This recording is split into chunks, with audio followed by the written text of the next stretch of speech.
अयोध्या में मंदिर और भारत और पाकिस्तान, ये तीन को बात को अगर आप छोड़ दीजिए तो कौन सा ऐसा काम भारतीय जनता पार्टी किया है कि देश के लोगों को आगे बढ़ने का मौका मिलेगा।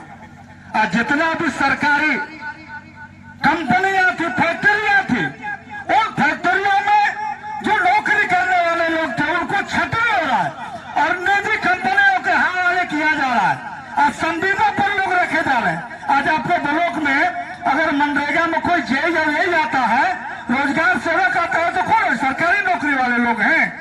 ये प्राइवेट, ये संविदा कर्मी है। सरकारी नौकरी धीरे धीरे घट रहा है और आज बेरोजगारी बढ़ रहा है। आप सुने होंगे मीडिया, आज पूरे देश दुनिया में मीडिया बहुत आगे निकल गया है। 2 मंत्री थे, अब मुख्तार अब्बास नकवी, अभी मुख्तार अब्बास नकवी नहीं है मंत्री। जब मीडिया वालों ने पूछा, इंडिया टुडे के पत्रकार ने पूछा कि ये बताइए कि गाय के सवाल पर आपको क्या कहना है, मुख्तार अब्बास नकवी ने कहा कि जिनको गाय खाना पसंद है वो पाकिस्तान चला जाए। और इन्हीं का मंत्री गोवा के नेता है किरण रिजिजू जी, उन्होंने कहा कि मैं गाय खाता हूं, जिसको बिगाड़ना है बिगाड़ ले, और अभी भी मंत्रिमंडल में बरकरार है। आप कहाँ हैं? भारत जो है, भारत दूसरा स्थान है मांस के निर्यात करने में, विदेशों में जाता है। ये जो चंदा लेते हैं मांस के बड़े मालिकों से, जो निर्यात करते हैं उनसे पैसा लेते हैं, और आज जो है से जनता के मुख बनाने का काम कर रहे हैं।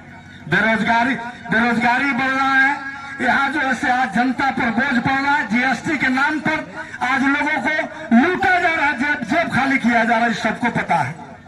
तो आज लेकिन एक तरफ हमारी सरकार, माननीय मुख्यमंत्री हेमंत सोरेन, झारखंड की सरकार छात्रावास, और कुछ दिन के बाद दिखाई पड़ेगा धुरकी में अल्पसंख्यक छात्रावास, उसका भी निर्माण होना है, टेंडर निकलने वाला है।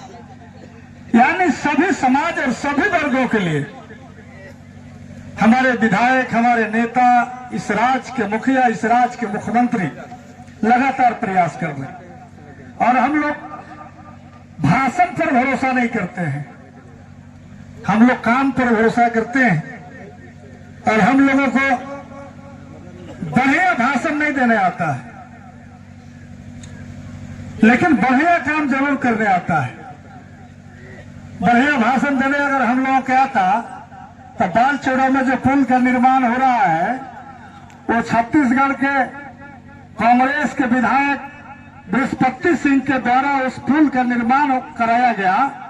और हम लोग के पूर्व के जनप्रतिनिधि कई बार दाढ़ी बाल बनवाए हैं, बालों कहाँ गया, 2 बार छुड़वाया हो।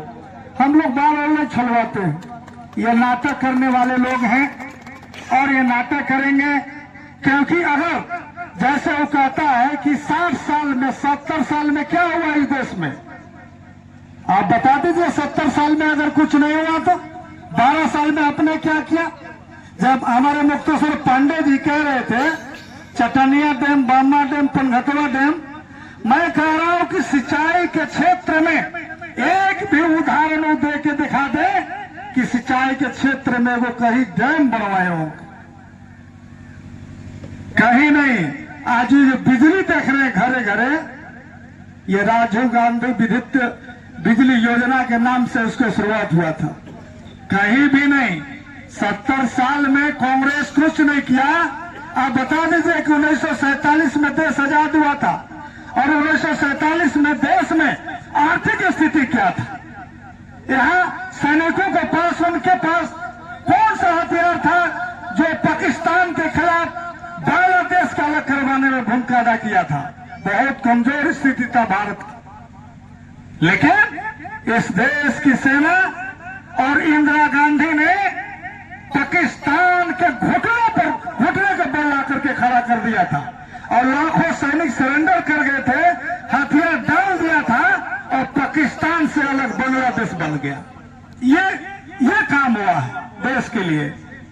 सिंचाई के क्षेत्र हो, बिजली के क्षेत्र हो, रोजगार के क्षेत्र हो, जैसे हमारे साथी सरवन सिंह चर्चा कर रहे थे, मनरेगा, मनरेगा योजना, रोजगार की गारंटी, EPA1 की सरकार ने रोजगार गारंटी योजना लाया था, महात्मा गांधी रोजगार गारंटी योजना, कि गांव के गरीबों के मजदूरों के गांव पर उनको काम मिलेगा, वो बाहर प्लान नहीं करने जाएंगे, और अगर काम नहीं मिलेगा तो उनको बेरोजगारी भत्ता मिलेगा। लेकिन आज हो क्या रहा है, और उस योजना के लिए केंद्र सरकार 90% फंड देती थी, और आज रोजगार गारंटी योजना को बंद के कगार पर है। आज जो जी राम जी रोजगार गारंटी योजना को खत्म करके वो जी राम जी जो योजना लाए हैं, ये नाम से बहुत फर्क नहीं पड़ता है। गरीबों को काम मिलेगा कि नहीं मिलेगा, रोजगार मिलेगा कि नहीं मिलेगा, फर्क इस बात पर पड़ता है। और आप सोच लीजिए कि ये नाम नहीं है, ये नाम के जरिए श्री रामचंद्र जी के नाम के जरिए विरोध नहीं हो, इसलिए जी राम जी नाम रखा गया है। और अगर बंद नहीं करना होता तो इस फंड को, इस योजना में आधा पैसा यानी 60% केंद्र सरकार देगी और 40% राज्य सरकार। अब बताइए इतना बड़ा ये बोझ क्या झारखंड सरकार उठा पाएगी? तो इसके जरिए इस योजना को बंद करने का काम केंद्र की सरकार, मोदी की सरकार कर रही, यानी गरीबों के पेट पर लात मारने की कोशिश हो रही है, आदिवासियों के पेट पर लात मारने की कोशिश हो रही है। आज